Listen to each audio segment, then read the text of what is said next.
صل على سيدنا ومولانا محمد وعلى سيدنا علي وسيدتنا فاطمة وسيدتنا زينب وسيدنا حسن وسيدنا حسين وعلى آله وصحبه وبارك وسلم وسيدتنا زينب وسيدنا حسن. الحمدللہ رب العالمین والصلاة والسلام علی سید الانبیاء والمرسلین. اللہم صلی علی سیدنا و مولانا محمد وعلی آلہ واصحابہ وبارک وسلم وصلی علیہ. دنیا کے تمام دیکھنے والوں، تمام چاہنے والوں، تمام پیار کرنے والوں کو، اور جہاں جہاں تک اس وقت میری آواز کو سنا اور مجھے دیکھا جا رہا ہے، جنید اقبال کی جانب سے انتہائی محبت کے ساتھ السلام علیکم. ایک بار پھر ناظرین، آپ کو پر نور صبح نور کے ساتھ میں خوش آمدید کہتا ہوں. اور آئیے چلتے ہیں حضرت ابو انیس محمد برکت علی علیہ رحمہ کی تالیف اسماء النبی الکریم صلی اللہ علیہ وآلہ وسلم سے رسول اللہ صلی اللہ علیہ وآلہ وسلم کا ایک اسم مبارک پڑھنے اور سننے کی سعادت حاصل کرتے ہیں. سیدنا القاری صلی اللہ علیہ وآلہ وسلم، ہمارے سردار مہمان نواز، درود و سلام بھیجے اللہ آپ صلی اللہ علیہ وآلہ وسلم پر، آپ صلی اللہ علیہ وآلہ وسلم کے آل پاک اور صحابہ کرام رضوان اللہ تعالیٰ علیہم اجمعین پر. ام المومنین سیدہ عائشہ صدیقہ رضی اللہ تعالیٰ عنہا فرماتی ہیں کہ جب حضور نبی کریم صلی اللہ علیہ وآلہ وسلم کی ذات بابرکات پر وحی الہی کا نزول ہوا تو ابتدا میں وحی الہی کے بوجھ کی وجہ سے حضور نبی کریم صلی اللہ علیہ وآلہ وسلم کی طبیعت مبارک پر پریشانی کی کیفیت وارد ہو جاتی، تو اس صورتحال میں ام المومنین سیدہ خدیجہ الکبریٰ سلام اللہ علیہا آپ علیہ السلام کو تسلی دیتی اور عرض کرتی کہ یا رسول اللہ صلی اللہ علیہ وآلہ وسلم، اللہ کی قسم اللہ تعالیٰ آپ کو ہرگز پریشان نہیں ہونے دے گا. یقیناً آپ صلی اللہ علیہ وآلہ وسلم قرابت داروں کی پاسداری کرتے ہیں، لاچاروں کا بوجھ اٹھاتے ہیں، لوگوں کے کام آتے ہیں اور بہترین مہمان نواز ہیں. ناظرین کرام، ظاہر ہے جب ابتدا ہی میں ماؤں کا تذکرہ ہو گیا، امت کی ماؤں کا تذکرہ ہو گیا، تو یقیناً ناظرین آج تذکرہ پاک ایک ماں ہی کا ہے. اور میں آپ کو بتاتا ہوں کہ تذکرہ پاک کن کا ہے. اس دنیا میں ناظرین اللہ تبارک و تعالیٰ نے ماں کو وہ مقام اور مرتبہ عطا کیا ہے کہ ماں کے قدموں تلے جنت رکھ دی. پھر دنیا کو یہ بتلا دیا کہ جس نے ماں کے قدموں کو بوسہ دیا گویا اس نے جنت کے دروازے کو بوسہ دیا. اس ماں کی شان ناظرین یہ ہے کہ اللہ نے اپنی محبت کی مثال کائنات کی کسی اور مخلوق سے نہیں دی، بلکہ ماں کی محبت سے مربوط کر کے کہ میں اپنے بندوں کو 70 ماؤں سے زیادہ چاہتا ہوں. ناظرین کرام، یہ مقام ہے ایک ماں کا. تو جو ہستیاں دنیا کی ساری ماؤں کی مائیں ہوں، یعنی مومن ماؤں کی مائیں ہوں، کہ کائنات میں آنے والی آخری مومن ماں کی بھی وہی مائیں ہوں جو کاشانہ محبوب خدا کی زینت ہوں، جو حجرہ مصطفیٰ صلی اللہ علیہ وآلہ وسلم کی عصمت ہوں، جن کے سامنے صحابہ کرام رضوان اللہ تعالیٰ علیہم اجمعین ادب سے سر جھکاتے ہوں، جن کے حجرے میں فرشتے بھی بے اجازت نہ آتے ہوں، جن کو سرکار دو عالم صلی اللہ علیہ وآلہ وسلم کی رفاقت عطا ہو، جن کو محبوب خدا صلی اللہ علیہ وآلہ وسلم کی خدمت نصیب ہو، جن کے سر اقدس پر سرکار دو عالم صلی اللہ علیہ وآلہ وسلم کی زوجیت کا تاج سجا ہو. وہ 11 ازواج مطہرات اس مقام اور مرتبے پر ہیں کہ جن کو امت کی مائیں بننے کا شرف ملا. ناظرین، جن کو نسبت مصطفیٰ صلی اللہ علیہ وآلہ وسلم عطا ہو گئی. ناظرین کرام، اللہ تبارک و تعالیٰ اور نبی کریم صلی اللہ علیہ وآلہ وسلم کے نزدیک ان ازواج مطہرات کی سب سے بڑی خصوصیت یہ ہے کہ اللہ تعالیٰ اور اس کے رسول صلی اللہ علیہ وآلہ وسلم نے خود ان کا انتخاب فرمایا ہے. انہی میں سے ایک ماں وہ ہیں جن کو دنیا سر جھکا کر حضرت حفصہ سلام اللہ علیہا کے نام سے یاد کیا کرتی ہے ناظرین۔ آپ سلام اللہ علیہا ان خوش نصیب ترین اور سعادت مند ہستیوں میں بھی ہیں جن کو قرآن نے السابقون الاولون کا خطاب دیا، اور پھر آپ سلام اللہ علیہا شہزادی ہیں ان کی جن کے لیے سرکار دو عالم صلی اللہ علیہ وآلہ وسلم فرمائے کہ اگر میرے بعد کوئی نبی ہوتے تو عمر ہوتے رضی اللہ تعالیٰ عنہ، جو جلیل القدر صحابی فقیہ اسلام سیدنا عبداللہ ابن عمر رضی اللہ تعالیٰ عنہما کی ہمشیرہ ہیں۔ ام المومنین سیدہ حفصہ سلام اللہ علیہا پیکر اخلاص، ایمان و ایقان میں پختہ، زہد و ریاضت میں ہمتن سرگرم، حب رسول صلی اللہ علیہ وآلہ وسلم میں غریق، وفاشار، اطاعت گزار، شب بیدار، کثرت سے روزے رکھنے والی اور احکام دین کی بجاوری میں پورا اہتمام کرنے والی خاتون ناظرین۔ ایک ایسی ہستی حضرت حفصہ سلام اللہ علیہا ناظرین کہ آپ کو آپ کے والد گرامی حضرت عمر فاروق رضی اللہ تعالیٰ عنہ کے توسط سے، ان کے وسیلے سے، ان کے گھرانے سے جو اعلیٰ اوصاف وراثتاً ملے، ان میں جرت، حق گوئی، معاملہ فہمی، دور اندیشی، نکتہ آفرینی، زور خطابت اور فصاحت و بلاغت تھے۔ بس آخری بات عرض کر رہا ہوں ناظرین کہ امت پر آپ کا اس سے بڑا احسان کیا ہوگا صاحب کہ جب تدوین قرآن کی بات آئی، سرکار مدینہ صلی اللہ علیہ وآلہ وسلم نے آپ کو لکھایا پڑھایا تھا اور اس کے لیے خاص اہتمام کیا تھا حضرت شفا رضی اللہ تعالیٰ عنہ کے صدقے سے۔ تو جو آیتیں اترتی تھیں ناظرین، آپ ان کو لکھ لیا کرتی تھی اور محفوظ کر لیا کرتی تھیں۔ ناظرین کرام، آج دنیا میں جہاں جہاں قرآن پاک پڑھا جا رہا ہے اور جب جب قرآن پاک پڑھا جاتا رہے گا اور پڑھا جاتا رہے گا، آپ یقین مانیے ہمارے سر اس احسان تلے جھکے رہیں گے جو احسان حضرت حفصہ سلام اللہ علیہا کا امت پر ہے کہ آج ان کے توسط سے قرآن پاک کی تلاوت کرنے کا ہمیں موقع ملتا ہے۔ آئیے ناظرین بس اسی پاک ہستی کی بارگاہ میں ہم ہدیہ تہنیت پیش کریں گے۔ اللہم صلی علی سیدنا و مولانا محمد وعلی سیدنا علی و سیدتنا فاطمہ و سیدتنا زینب و سیدنا حسن و سیدنا حسین وعلی آلہ وصحبہ وبارک وسلم۔ اللہم صلی علی سیدنا و مولانا محمد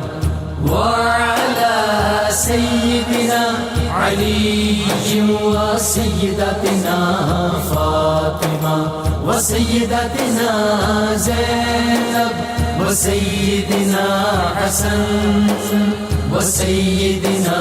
حسین وعلی آلہ وصحبہ وبارک وسلم۔ تو سب سے پہلے ہم بات کرتے ہیں، ذرا یہ بتائیے کہ جو ازواج مطہرات کا مقام قرآن اور احادیث بتاتی ہیں، ذرا اس بارے میں لوگوں کو بتائیے۔ بسم اللہ الرحمن الرحیم۔ بہت ہی خوبصورت عنوان ہمیشہ کی طرح آپ چنتے ہیں اور پوری دنیا کے لیے اور بالخصوص مسلمانوں کے لیے اور اہلیان پاکستان کے لیے علم و آگہی کا جو در ہے اور جو تعلق ہے سرکار اور سرکار کے خاندان کے ساتھ، اس حوالے سے بہت اہم چیزیں ہیں جو یہاں زیر بحث لائی جاتی ہیں۔ ایسا ہی جہاں تک ازواج مطہرات کے مقام کا تعلق ہے، گزارش یہ ہے کہ اس کائنات کے اندر عزت اور مقام کے حوالے سے جو سب سے بڑا مرکز ہے اور جو سب سے بڑا ہم اہل ایمان کے لیے یقین کا اور ایمان کا مرکز ہے، وہ سرکار دو عالم کی ذات بابرکات ہے۔ سبحان اللہ۔ آقا کی ذات کے ساتھ جس کو جو نسبت ہوتی چلی گئی، وہ کائنات کے اندر عزت اور بزرگی کے اعلیٰ ترین مراتب پر چڑھتے چلے گا۔ سبحان اللہ۔ سبحان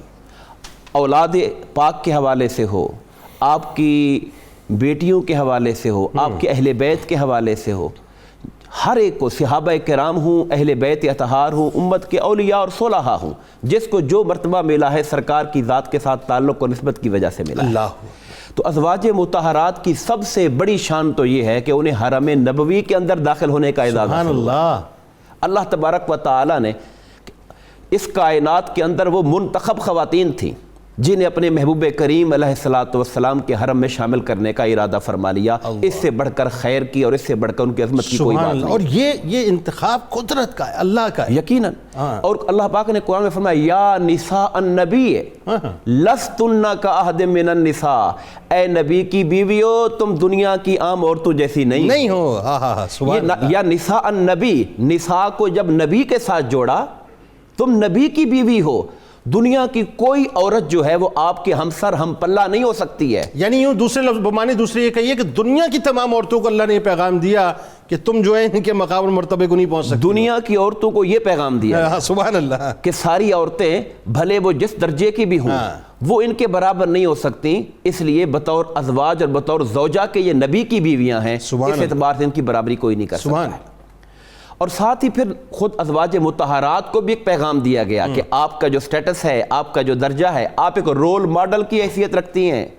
دنیا نے جب نبی پاک علیہ الصلوۃ والسلام کی سیرت اور سنت کا مطالعہ کرنا ہے تو آپ کے گھروں کا ذکر آئے گا, آپ کی سنگتوں کا ذکر آئے گا, آپ کے ساتھ گزری ہوئی شاموں اور راتوں کا ذکر آئے گا, آپ کے ساتھ گزرے ہوئے لمحات پر باتیں ہوں گی, اور آپ سرکار دو عالم کی زندگی کے ایک ایک لمحے کی عینی شاہد اور گواہ بن کر قیامت تک آنے والے مسلمانوں کے لیے مشعل راہ بنیں گے. اللہ اکبر. یہ بات قرآن مجید نے یا نساء النبی کہہ کر ان کا جو سٹیٹس اور مقام ہے متعین کر کے ان کو بھی ایک طرح سے ہوشیار کر دیا کہ آپ لوگ متنبہ رہیں اس بات کے اوپر کہ آپ عام عورتیں نہیں ہیں, آپ نبی کی گھر والیاں ہیں. اور امت کو بھی بتا دیا ہے کہ جب ان کو دیکھنا ہو تو عام عورت کی نگاہ سے نہ دیکھنا, وہ نبی کی بیویاں. اللہ. اور پھر ان کی جو دوسرا جو سٹیٹس قرآن نے ہمارے لیے واضح متعین فرما دیا وہ ان کا جو صدق ہے, ان کا جو اخلاص ہے سرکار کی بارگاہ کے ساتھ, وہ تو ایک ٹیسٹ کیس بنا کے سورہ الاحزاب کی آیت نمبر 29-30 کو پڑھا جائے, جب منافقین کے پروپیگنڈے اور منافق عورتوں کے گھروں کے اندر داخل ہو کر مختلف طرح کی فتنہ آرائیوں کی وجہ سے کچھ اندیشے پیدا ہو گئے فکر معاش کے حوالے سے, گھروں کی آسانیوں کے حوالے سے, اس پہ قرآن مجید نے واضح طور پر دو ٹوک سوال کر دیا. اور یہ بات وہ ہے جس کو قرآن کی آیتیں کھول کے بتا رہی ہیں. اے نبی کی بیویوں, اگر دنیا اور دنیا کا مال و دولت اور یہ چیزیں پسند ہیں تو پھر رسول اللہ تمہیں چھوڑ دیں گے, اور اگر تمہیں اللہ اور اس کے رسول سے محبت ہے, تم آخرت کے گھر سے پیار کرتی ہو, تو پھر تمہارے لیے اجر و مقام کا ایک بہت بلند درجہ ہے. اور یہ اسے آیت تخییر کہا جاتا ہے, اختیار دیا گیا, آپ جو آپشن چننا چاہیں چن لیں. اور یہ نبی کی بیویاں ہیں جنہوں نے بلا ہیل و حجت, بلا سوچے سمجھے یہ فیصلہ کیا ہمیں دنیا نہیں, ہمیں سنگت مصطفیٰ عزیز. اللہ اکبر. اور دیکھیں کیسی کمال بات ہے کہ میں قربان ہو جاؤں, میری آل اولاد قربان ہو جائے, میری ماں حضرت عائشہ صدیقہ سلام اللہ علیہا پر, کہ سب سے پہلے سوال سرکار نے آپ سے کیا اور سوچنے کا وقت بھی دیا. آپ نے سوچا نہیں, وقت نہیں لیا, انسٹنٹ جواب دیا. یہ تواتر سے تمام ازواج نے یہ جواب سرکار نے کہا والد گھر سے مشورہ کہا, یہ مشورہ کرنے والی مشورہ کہاں ہوگا صاحب, یہاں تو سب کچھ قربان ہو جائے. بالکل ٹھیک ہے. اچھا جی, اب ڈاکٹر جامی صاحب یہ بتائیے کہ قرآن کے حوالے سے ظاہر ہے کچھ ابتدائی گفتگو ہوئی, ازواج مطہرات کے مقام اور مرتبے کو ہم کیا متعین کریں گے. بس آپ یہ بتائیے کہ جو آپ کے جو ایک شخصی اور خاندانی تعارف ہے حضرت سیدہ حفصہ سلام اللہ علیہا کا, ہماری ماں کا, ذرا وہ بتائیے لوگوں کو. اس میں تو کوئی شک نہیں کہ اللہ تعالیٰ کا ایک نظام میں جو قدرت ہے وہ ایک خاص طریقے سے چل رہا ہوتا ہے. حضور نبی اکرم صلی اللہ علیہ وسلم کی نگاہ بصیرت دیکھ رہی تھی کہ حضرت حفصہ رضی اللہ تعالیٰ عنہ سے کیا کیا کام لینے ہیں. سبحان اللہ. ان کا تذکرہ تو ترتیب سے آئے گا, لیکن آپ کو اللہ تعالیٰ نے نسبتوں کے ایک بہت خوبصورت جھرمٹ میں کھڑا کیا. اللہ اللہ, کیا حسین جملہ. قبیلہ بنی عدی کو سفارت کاری میں اور غیر مسلموں کے ساتھ ڈائیلاگ کرنے میں جو ایک اتھارٹی حاصل تھی اور تجربہ تھا, وہ اس خاندان کے تمام افراد میں سرایت کیے ہوئے تھا. یعنی اہل عرب میں ممتاز تھے, یہ ممتاز تھے اس حوالے سے. ٹھیک ہے. اسی لیے حضرت عمر رضی اللہ تعالی عنہ کے بارے میں یہ جو جملے ہے اشداء علی الکفار, کہ وہ کافروں کے بارے میں سخت اس لیے بھی تھے کہ کافروں کی وہ رگو کو جانتے تھے کہ کہاں کہاں ضرب کاری لگانی ہے. واہ واہ. تو پھر آپ کو ایک تو وہ بنی عدی کے خاندان سے ہونے کی وجہ سے, پھر حضرت عمر رضی اللہ تعالیٰ عنہ کے بارے میں جو آپ نے لفظ بولا مراد رسول, اللہ, یعنی اس کو گہرائی سے جانیں کہ حضور نبی اکرم صلی اللہ علیہ وسلم جس بندے کے بارے میں یہ جملہ فرمائیں اے اللہ اسلام کو عزت عطا فرما اللہ عمر بن خطاب کے ذریعے۔ سبحان اللہ اس کا سبحان مطلب اللہ یہ ہے کہ اس بندے کی فطرت سلیمہ اور اس بندے کا اللہ کی بارگاہ میں انتخاب کس درجے کا ہوگا کہ وہ اسلام کے لیے باعث عزت بنے۔ اللہ اکبر۔ تو آپ ان کی صاحبزادی ہیں، اس لیے آپ کے بارے میں مشہور تھا کہ آپ اپنے بھائی عبداللہ بن عمر کو سمجھاتی رہتی تھیں کہ ہمیشہ حق پر ڈٹ کے رہنا، خلوت گزین نہ ہونا۔ تو یہ چیزیں آپ کو ملی۔ اس کے بعد پھر آپ جب ایمان لانے کی طرف آئیں، سر اس سے پہلے آئیے نا، جو آپ کی والدہ حضرت آپ کی والدہ زینب اللہ تعالیٰ عنہ، آپ کے ماموں حضرت آپ کے عثمان بن معزون کی وہ بہن ہے، یہ ان کو نسبت حاصل تھی، اللہ اکبر، تو اپنے اور وہ رہتی دنیا تک قائم رہے، وہ رہتی دنیا تک۔ ایسا ہی ٹھیک۔ پھر ان کی والدہ خود صحابیہ تھی، شوہر ان کے صحابی تھے، تو اسی سارے جو ایمان کے قبولیت کی تمام تر چیزیں تھی وہ ساری اس خاندان کو شروع سے وابستہ تھی۔ اور پھر ان کے والد صاحب کا جس انداز سے ایمان لانا ہے اور قرآن مجید کے الفاظوں سے متاثر ہونا ہے، اور حضور نبی اکرم صلی اللہ علیہ وسلم نے جب آپ کو آتے ہوئے دیکھا اور صرف اتنا پوچھا کہ اے عمر کیسے آنا ہوا، تو لوگ تو ظاہری حالات کو دیکھ کر ڈر رہے تھے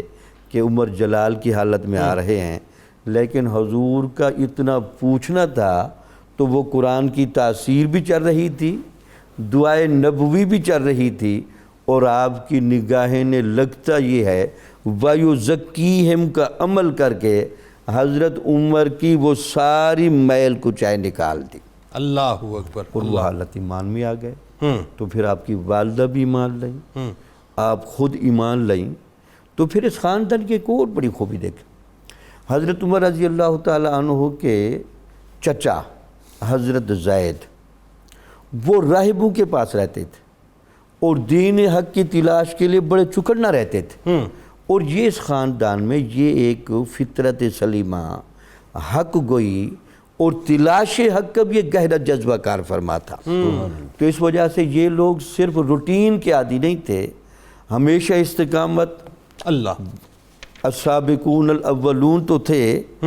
یعنی السابقون فی الخیرات کی بھی کیفیت بڑی تھی۔ اللہ اکبر، جہاں نیکی کا کام کرنے کا موقع ملنا،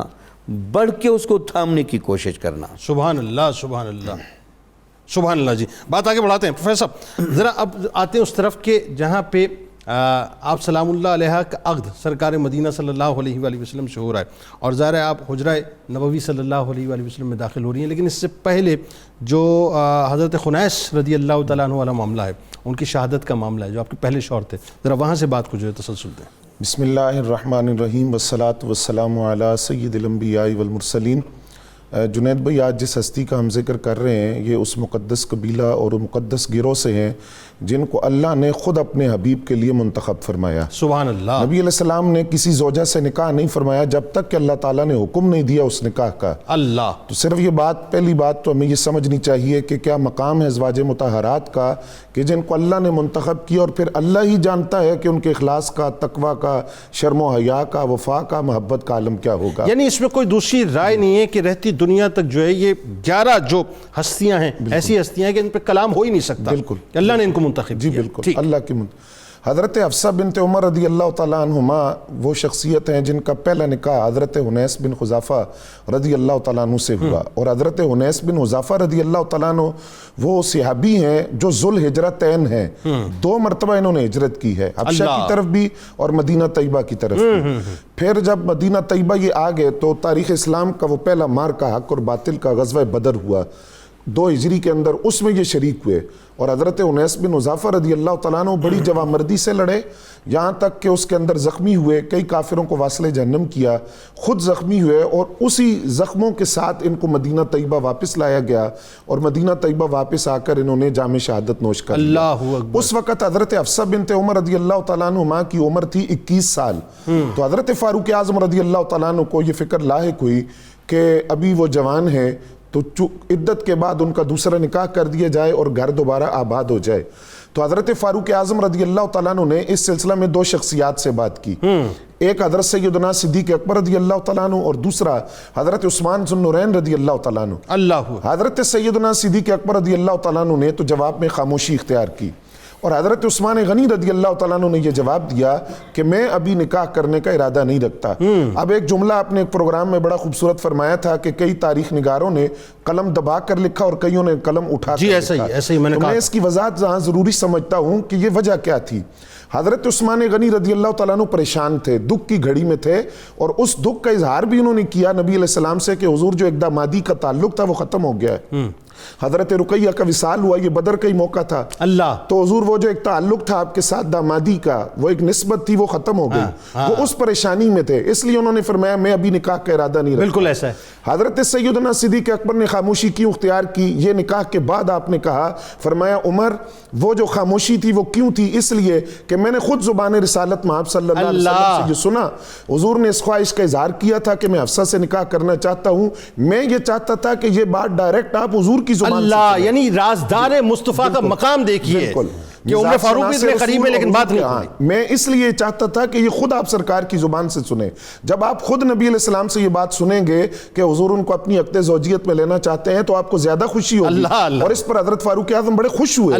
کہ نبی علیہ السلام کی یہ جو خواہش تھی وہ حضرت صدیق اکبر جانتے تھے, اس لیے خاموش ہوئے. اب جب حضرت سیدنا فاروق اعظم رضی اللہ تعالیٰ عنہ حضور کی بارگاہ میں حاضر ہوئے اور یہ عرض کیا کہ میں نے دونوں کے سامنے رشتہ پیش کیا اور ایک نے انکار کر دی اور دوسرے نے خاموشی اختیار کی, تو نبی علیہ السلام نے فرمایا عمر پریشان نہ ہو, اس لیے کہ حفصہ کا نکاح اس سے ہوگا جو عثمان سے بہتر ہے, اور عثمان کا نکاح اس سے ہوگا جو حفصہ سے بہتر ہے. حضرت ام کلثوم رضی اللہ تعالیٰ عنہ حضور کی صاحبزادی. تو یہ شعبان کا ہی مہینہ تھا اور 4 ہجری تھی جب نبی اکرم صلی اللہ علیہ وسلم نے حضرت حفصہ بنت عمر رضی اللہ تعالیٰ عنہ سے نکاح فرمایا. اللہم صلی علی سیدنا و مولانا محمد وعلى سيدنا علي وسيدتنا فاطمة وسيدتنا زينب وسيدنا حسن وسيدنا حسين وعلى آله وصحبه وبارك وسلم. اللهم صل على سيدنا ومولانا محمد وعلى سيدنا علي وسيدتنا فاطمة وسيدتنا زينب وسيدنا حسن وسيدنا حسين وعلى آله وصحبه وبارك وسلم. آپ سلام اللہ علیہ کا جو علمی مقام اور مرتبہ خاص طور پہ ذرا آپ لوگوں کو وہاں لے کے چلیں نا, کہ جہاں میں تو قربان جاؤں نگاہ نبوت صلی اللہ علیہ وسلم پہ کہ آپ نے دیکھ لیا کہ آپ سے کام لینا کیا ہے, اور رہتی دنیا تک امت اس بات کا احسان مانتی رہے گی. ذرا بتائیے لوگوں کو آپ کا علمی مقام اور آپ کا زہد و ورع, دونوں باتیں بتائیے. جنید صاحب, جیسا کہ ہمارے بھائی محترم ڈاکٹر شبیر جامی صاحب نے اپنی گفتگو میں اشارہ کیا تھا کہ آپ کا خاندانی جو ایک پس منظر تھا وہ ایک طرح سے علمی پس منظر تھا, اپنی سفارتی اعتبار سے, خارجہ پالیسی کے اعتبار سے, افراد کی جو ایک مردم شناسی کے اعتبار سے. تو وہ جو طبیعت کے اندر جودت تھی, جو ذہانت تھی, جو نکتہ سنجی تھی, جو چیزوں پہ غور و خوض کرنا تھا, یہ آپ کی طبیعت کا حصہ تھا. اور پھر اس کے ساتھ ساتھ ایک بات اور قابل غور یہ ہے کہ اللہ کے رسول صلی اللہ علیہ وسلم بذات خود بھی علمی تربیت فرما رہے تھے ازواج مطہرات کی, اور آپ تیار کر رہے تھے ان کو اس کام کے لیے. سبحان اللہ. آپ کیا اگر ہم اگر سرکار کے اوقات کی تقسیم کو دیکھیں کہ سرکار اپنے جو 24 گھنٹے کا جو تقسیم ہے اس کے اندر عصر کے بعد تو سرکار عمومی طور پہ ازواج مطہرات میں سے ہر ایک کے گھر ایک چکر لگا لیتے، سبحان ان کی اللہ، جو انسانی ضرورتیں ہیں، حاجات ہیں، بھی گھر میں کیا ضرورت ہے اس کو دیکھ لیتے۔ مطلب یہ بیونڈ دی امیجنیشن ہے جو باتیں ہیں، اور مغرب آج ایک عورت جو ہے مینج نہیں کر پاتے لوگ۔ جی ہاں، اور مغرب کے بعد جس زوجہ مطہرہ کے گھر میں آپ کا رات کا قیام ہونا ہوتا تھا، آپ مغرب کو ہی وہاں تشریف لے جاتے، اللہ اکبر، اور پھر باقی ازواج مطہرات بھی وہاں موجود ہو جاتی، اور دیگر خواتین قرب والی بھی وہاں پر آ جاتی، اور ایک علمی اور تربیتی محفل بپا ہوتی تھی۔ یہ میں عرض کر رہا ہوں کہ تربیت سرکار دو عالم خود ازواج مطہرات کے اور عورتوں کی فرما رہے تھے۔ ہمارے ہاں بدقسمتی سے آج ہم دیکھتے ہیں خواتین کا طبقہ، ہمیں شکایات تو ہوتی ہیں مگر ہم یہ نہیں دیکھتے کہ ان کی جو تعلیمی اور تربیتی ضرورتیں ہیں ہم وہ کہاں تک پوری کر رہے ہیں۔ ہماری کتنی مساجد ہیں جہاں پر خواتین کے آنے کا، ان کے لیے علمی نشستوں کو اور جمعہ کے خطابات میں سماع کرنے کا کوئی انتظام ہی نہیں ہوتا، ہم نے کبھی اس کو اہمیت ہی نہیں دی۔ بالکل صحیح، جبکہ سرکار دو عالم کی مسجد میں خواتین بھی آ رہی ہیں، اور آپ خود اپنے کاشانہ انور کے اندر ہر روز مغرب کے بعد ازواج مطہرات اور دیگر جو قرب کی خواتین ہیں وہ وہاں پر آتی ہیں، ان سے مجلس برپا ہوتی ہے، وہاں آپ ان سے باتیں کرتے ہیں اور ان کے سوالات کو آپ ایڈریس کرتے ہیں۔ انہی سوالات میں سے ایک سوال وہ آیا کہ جب سرکار نے فرمایا کہ جو بدر اور احد کے جو شرکاء ہیں اللہ نے ان پہ جہنم کو حرام کیا، وہ جنتی لوگ ہیں، تو حضرت حفصہ نے، یہ ان کی جودت تباہ ہے، انہوں نے کہا وہ جو قرآن کا فرمان ہے وَمَا مِنْكُمْ إِلَّا وَارِدُهَا، کوئی بھی ایسا نہیں ہے تم میں سے مگر وہ کہ وہ جہنم کے اوپر سے گزر کے جائے گا۔ تو آپ نے کہا اے حفصہ اگلی آیت بھی تو پڑھی ہے قرآن کی، قرآن اللہ فرماتا ہے ثُمَّ نُنَجِّي الَّذِينَ اتَّقَوْا، جو پرہیزگار ہیں ان کو ہم نجات دے دیں گے، اور وہ جو ظالم لوگ ہیں وہ وہاں اندھے منہ پڑے ہوں گے۔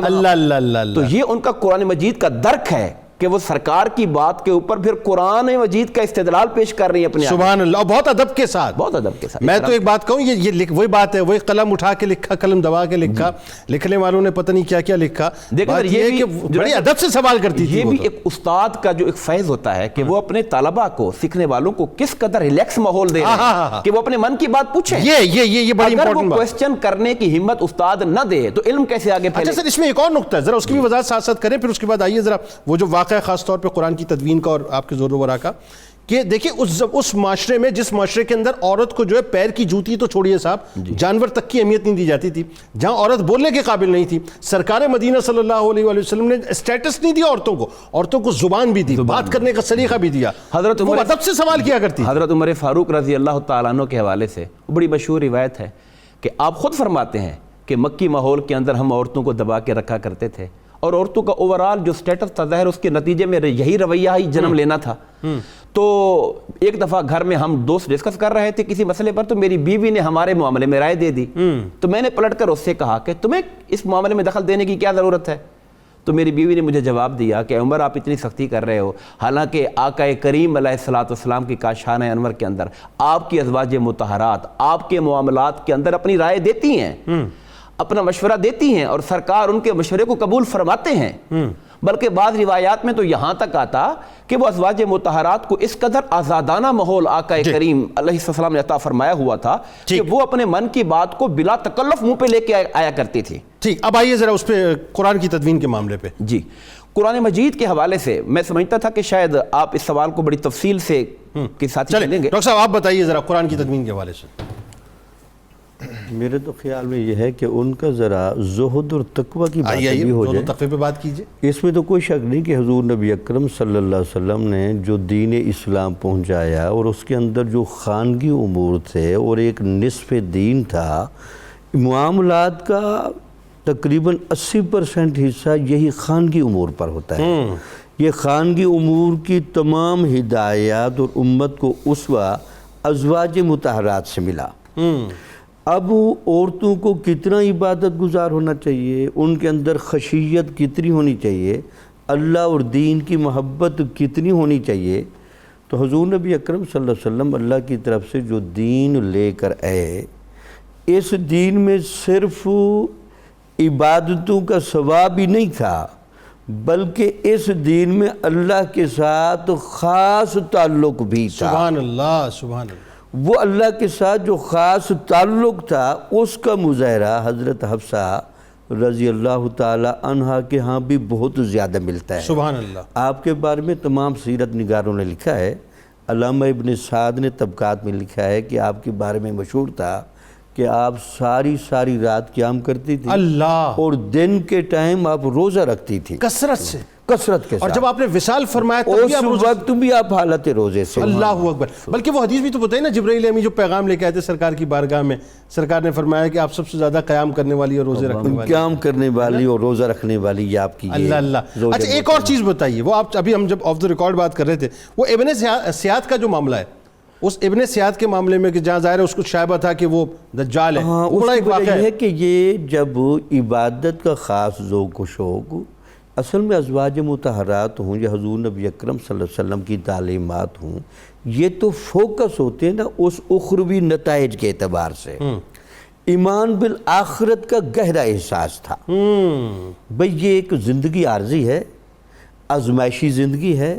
یہاں ایک پرچہ ہمیں تھمایا گیا ہے، اس کو اس طرح حل کر کے جانا ہے کہ اللہ تعالیٰ قیامت والے دن ان ایماندار اور عمل والے لوگوں پر فخر فرمائے گا. اللہ، اس گہرے احساس کو ہمیں پیش نظر رکھتی تھی. اور ویسے حضرت عمر رضی اللہ تعالیٰ عنہ کی طبیعت میں خشیت الہی کا اتنا غلبہ تھا، ان کے بارے میں بھی روایات ملتے ہیں کہ آپ امامت جب فرماتے تھے خلافت کے دوران بھی اگر قیامت والی آیات آ جاتی تو وہاں آپ اتنا گریہ فرماتے، اللہ، بعض اوقات آپ بے ہوش بھی ہو جاتے تھے اور آپ کو گھر لے جایا جاتا. اللہ، تو اپنے والد کے وہ اثرات بھی اپنی جینز میں لے کر آئی تھیں، یعنی فکر مند رہتی تھی کہ دجال کا خروج فوراً نہ ہو جائے. ہاں. تو پھر وہ دجال کے اعتبار سے تو حضور نبی اکرم صلی اللہ علیہ وسلم نے ابن سیاد کے حوالے سے جب اس سے کچھ سوالات کیے اور آپ نے سورۃ دخان کی آیت پڑھی تو اس نے ساتھ کہا دخ. چونکہ جب آپ دجال کے بارے میں باتیں کرتے تو لوگ اس کو محیر العقول اور ناممکن سے جانتے تھے، تو آپ نے ابن سیاد سے باقاعدہ ملاقات کی اور لوگوں کو بتایا کہ یہ بھی اسی طرز کا آدمی ہے، اس کے ساتھ شیطان مشورے کرتا ہے، شیطان القاء کرتا ہے، اور اس کو بھی چند خرق عادات صلاحیات دی گئی ہیں. اچھا عبداللہ ابن عمر رضی اللہ تعالیٰ عنہما کا بھی بتائیے. حضرت عبداللہ بن عمر ایک دفعہ جانے لگے تو ابن سیاد سے ملاقات ہو گئی، تو ابن سیاد نے آپ کا رستہ روک لیا، آپ نے اس کو مارنا شروع کر دیا اور اس کو دھکے دیے. وہ پھولنا شروع ہو گیا اور رستہ اس نے سارا بند کر دیا. تو پھر جب آپ کو اس واقعہ کا پتہ چلا حضرت حفصہ رضی اللہ تعالی عنہ کو، تو آپ نے اپنے بھائی کو یہ سمجھایا کہ یہ وہی دجال کا ایک پرتو ہے،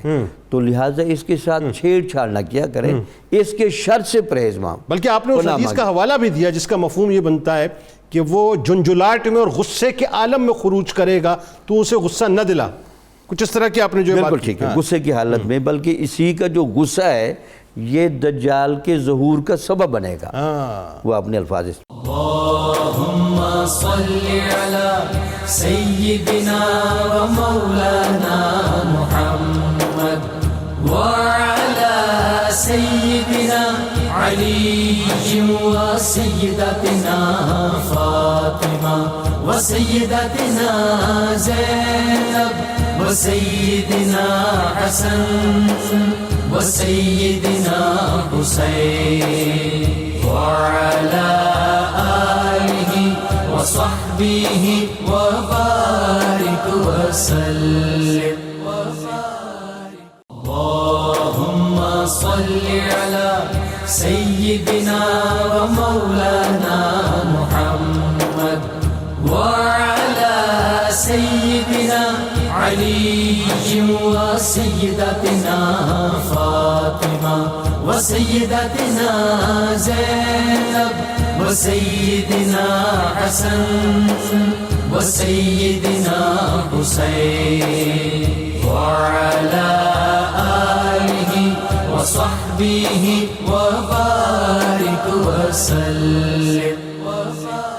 پروفیسر صاحب آپ ذرا آپ کی طرف آتے ہیں، اور وہ سوال جو بڑا میں سمجھتا ہوں کہ اس پورے یہ سمجھ لیجئے کہ پروگرام کا کلائمیکس ہے،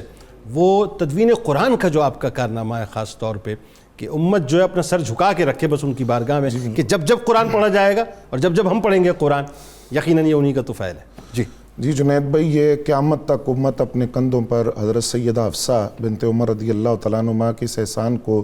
محسوس کرے گی۔ وہ اس طرح تھا کہ ہم یہ بات جانتے ہیں کہ قرآن نجمن اترا، تھوڑا تھوڑا کر کے، یک بارگی نازل نہیں ہوا۔ تو جیسے جیسے قرآن کا نزول ہوتا تھا، نبی اکرم صلی اللہ علیہ وسلم نے کتابت وحی کے لیے کچھ صحابہ کرام کا، صحابیات کا انتخاب کیا۔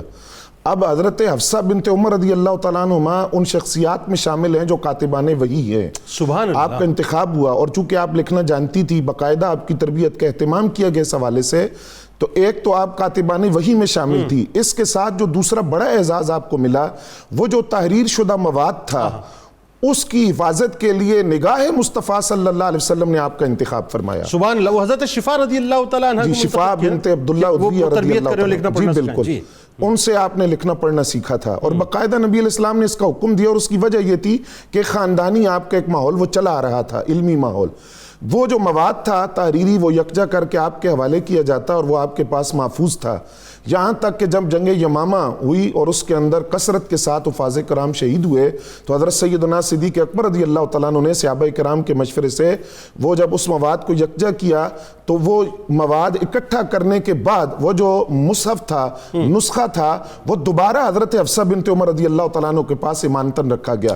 یہاں تک کہ حضرت عثمان غنی رضی اللہ تعالیٰ عنہ کا دور آیا، اور وہ جو اسلامی لشکر تھا وہ آرمینیا اور آذربائیجان تک پہنچا۔ وہاں سے صحابہ کرام نے دیکھا کہ وہاں کے جو لوگ ہیں وہ اپنی آبائی زبان کے اندر قرآن کو پڑھ رہے ہیں، ہر ایک اپنی آبائی زبان میں پڑھتا ہے۔ تو یہ بات حضرت سیدنا عثمان غنی رضی اللہ تعالیٰ عنہ کی بارگاہ میں عرض کی گئی کہ اس طرح قرآن میں اختلاف ہو جائے گا جب آپ ہر ایک اس کو اپنے لہجے میں پڑھے گا۔ یعنی انہوں نے یہ دلیل دی نا کہ چونکہ عجم کے لوگوں نے اب اسلام کو ایکسپٹ کرنا شروع کر دیا، جی بالکل، یہ وجہ ہے نا۔ جی، تو عجم تک پھیل گیا اور عجمی اس کو اپنے انداز سے پڑھتے ہیں۔ تو حضرت عثمان غنی رضی اللہ تعالیٰ عنہ نے صحابہ کرام کا ایک بورڈ تشکیل دیا کہ وہ قرآن مجید کا جو ایک نسخہ ہے وہ اختیار کریں اور وہی تمام اسلامی ریاستوں کے اندر بھیجا جائے۔ اس وقت بھی وہ نسخہ جو حضرت حفصہ بنت عمر رضی اللہ تعالیٰ عنہ کے پاس تھا وہ ان سے منگوایا گیا، اس کے مطابق اس کی نقول تیار کی گئی، اور قرات قریش پر وہ جو تھا پوری مملکت اسلامیہ کو اکٹھا کیا گیا، اسی کی نقول تیار کر کے اس پر سرکاری مہر لگا کر تو پھر وہ جو نسخے تھے مختلف ممالک کے اندر، ریاستوں کے اندر بھجوائے گئے، اور وہ جو نسخہ حضرت حفصہ بنت عمر رضی اللہ تعالیٰ عنہ کے پاس تھا وہ واپس ان کو بھجوایا گیا۔ تو یعنی دو اعتبار سے آپ کا یہ اعزاز ہے، ایک تو وہی لکھنے والوں میں آپ شامل ہیں، دوسرا یہ کہ وہ نسخہ جو لکھا گیا حضرت سیدنا صدیق اکبر رضی اللہ تعالیٰ عنہ کے دور میں وہ آپ کے پاس تھا۔ اور جب ہم یہ بات کرتے ہیں کہ وہ آپ کے پاس تھا تو اس کے پیچھے ہمیں دیکھنا چاہیے کہ ان پر جو اعتماد کیا گیا، وہ نگاہ نے جو ان کا انتخاب کیا، وہ ساری باتیں اس میں شامل ہیں۔ اور پھر حضرت عثمان غنی کے دور میں یہ اعزاز پھر لوٹ کر آیا کہ وہ نسخہ انہی سے منگوا کر واپس ان کو بھیجا گیا، اور اسی کے مطابق نقول تیار کر کے قرات قریش پر پوری امت کو اکٹھا کیا گیا۔ تو جہاں یہ حضرت عثمان غنی کا جامع القرآن لقب ہم کہتے ہیں، اس کے ضمن کے اندر حضرت حفصہ کا وہ مقام بھی تدوین قرآن کے والے سے ہمیں سمجھنا چاہیے۔ بہت شکریہ آپ تینوں احباب کا، آپ تشریف لائے، اللہ تعالیٰ آپ کی گفتگو کو قبول فرمائے اپنی بارگاہ میں۔ کتاب الشفا میں سورہ یوسف کی فضیلت فرمان نبوی صلی اللہ علیہ وآلہ وسلم میں اپنے گھر والوں، ماتحتوں اور خادموں کو سورہ یوسف سکھاؤ، کیونکہ جو شخص اس سورت کے پڑھنے کا معمول بنائے گا تو اللہ تبارک و تعالیٰ اس کے موت کے مراحل کو آسان فرمائے گا اور ہر مصیبت و پریشانی دور ہو جائے گی۔ حضرت علی کرم اللہ وجہ الکریم کا قول مبارک ہے، سخاوت انبیاء کرام علیہم السلام کا خلق ہے، اور دعا اولیاء کرام رحم اللہ علیہم اجمعین کا ہتھیار ہے۔ جناب حضرت حفصہ کی عظمت کو سلام، حضرت حفصہ کی عظمت کو سلام، مصطفیٰ سے ان کی نسبت کو سلام، مصطفیٰ سے ان کی نسبت کو سلام، حضرت حفصہ کی عظمت کو سلام، وہ ہے ام المومنین بنت عمر، وہ ہے ام المومنین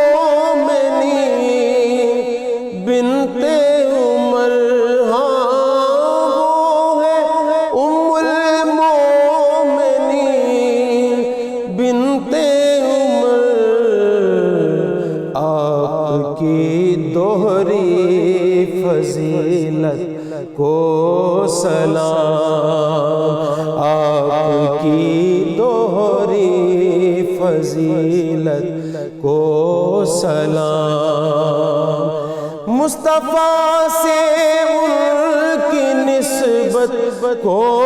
سلام، حضرت حفصہ کی عظمت کو سلام، جو ہے رونق حجرہ سرکار کی، جو ہے رونق حجرہ سرکار کی، جو ہے رونق حجرہ سرکار کی، حضرت حفصہ کی عصمت کو سلام، حضرت حفصہ کی عصمت کو سلام، مصطفیٰ سے ان کی نسبت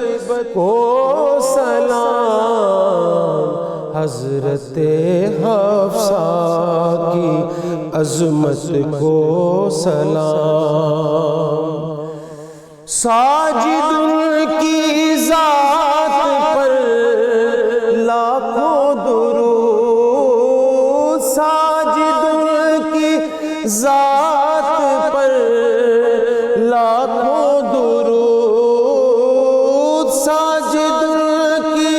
ذات پر لاکھوں درود، ان کے شرف و فضل و قربت کو سلام، ان کے شرف و فضل و قربت کو سلام، اللهم صل على سيدنا ومولانا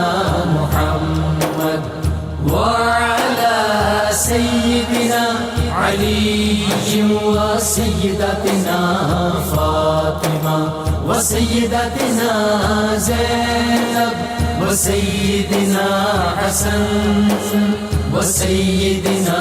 حسين وعلى آله وصحبه وبارك وسلم.